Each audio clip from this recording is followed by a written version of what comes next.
दोस्तों, रूस और यूक्रेन के युद्ध के चलते दुनिया के कई देश पुतिन की नीतियों से रूस के साथ छोड़ते जा रहे हैं। बस कुछ गिने चुने देश हैं जो अभी भी रूस के साथ खड़े हुए हैं। 70 सालों से चली आ रही दोस्ती के चलते न तो भारत ने रूस का साथ छोड़ा और न ही रूस ने भारत का। अब इसी बीच रूस ने भारत के लिए जो कुछ ऐलान किया है उससे रूस ने एक बार फिर से भारत के लिए अपनी दोस्ती की मिसाल पेश कर दी है। दरअसल भारत में तमिलनाडु के अंदर 1000 मेगावाट का परमाणु संयंत्र चल रहा है जिसमें रूस भारत की मदद कर रहा है। लेकिन इस वक्त रूस के हथियारों और संसाधनों का उपयोग यूक्रेन युद्ध में किया जा रहा है। अब इसी वजह से रूस के सहयोग से भारत में चल रहे परमाणु ऊर्जा संयंत्र को लेकर चिंता जताई जा रही थी और ये संयंत्र बंद हो सकता था। वहीं पर अमेरिका की ओर से लगातार रूस पर लग रहे प्रतिबंधों के चलते भी रूस अपने सहयोगियों से न तो मदद ले पा रहा है और न ही उनकी मदद कर पा रहा है। वहीं चीन भी जो रूस का खुलकर समर्थन कर रहा है उसको भी अब ये चिंता सताने लगी है कि उसके स्पेस मिशन का क्या होगा, क्योंकि चीन रूस की मदद से अपने स्पेस मिशन को पूरा करना चाहता है। तो भारत के लिए भी यह चिंता जाहिर करना कि रूस के द्वारा भारत में जो इतना बड़ा परमाणु संयंत्र प्रोजेक्ट चल रहा है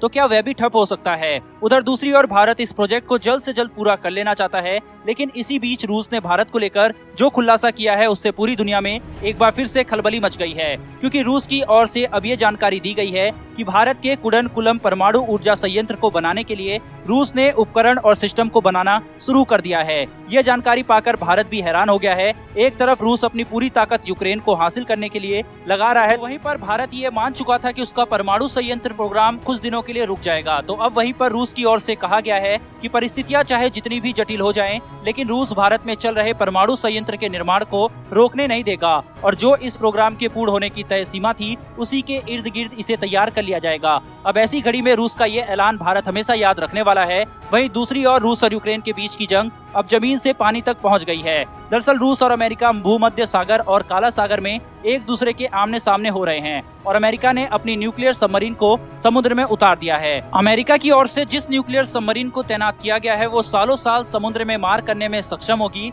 इसमें रिफ्यूलिंग की भी कोई झंझट नहीं होती। वहीं दूसरी ओर भूमध्य सागर में ही रूस के खतरनाक युद्धपोत और डिस्ट्रॉयर का सामना करने के लिए इटली और फ्रांस ने भी अपने जंगी बेड़े को अलर्ट मोड पर रख दिया है, जिसको देखकर आप अंदाजा लगा सकते हैं कि दुनिया हर रोज एक एक कदम तीसरे विश्व युद्ध की ओर बढ़ रही है। वहीं रूस पहले ही इस बात की चेतावनी दे चुका है कि अगर किसी भी देश ने रूस पर अटैक करने की कोशिश की और रूस के अस्तित्व पर खतरा उत्पन्न हुआ तो एटॉमिक वार करने में वो जरा भी देर नहीं लगाएगा। उधर जब से काला सागर और भूमध्य सागर में अमेरिका, रूस, इटली, फ्रांस सब ने अपने अपने जंगी जहाजों को तैनात किया है, तब से दुनिया तीसरे विश्व युद्ध के बिल्कुल दहलीज पर जा पहुंची है, क्योंकि भूमध्य सागर और काला सागर में दुनिया के अधिकांश व्यापार किए जाते हैं और अगर यहाँ पर एक बार युद्ध शुरू हुआ तो ना चाहते हुए भी कई देश को इस युद्ध में शामिल होना पड़ेगा। वहीं इस जोन में ऐसे देश की सीमाएं भी लगती है जो नाटो संगठन का हिस्सा है। इस लिहाज से उनके ऊपर किसी भी प्रकार का कोई अटैक होता है तो यहाँ तीसरे विश्व युद्ध को होने से कोई नहीं बचा पाएगा। वहीं पर 30 दिन रूस और यूक्रेन के युद्ध को गुजर चुके हैं और अभी तक रूस को यूक्रेन पर कोई बड़ी कामयाबी हाथ नहीं लगी है,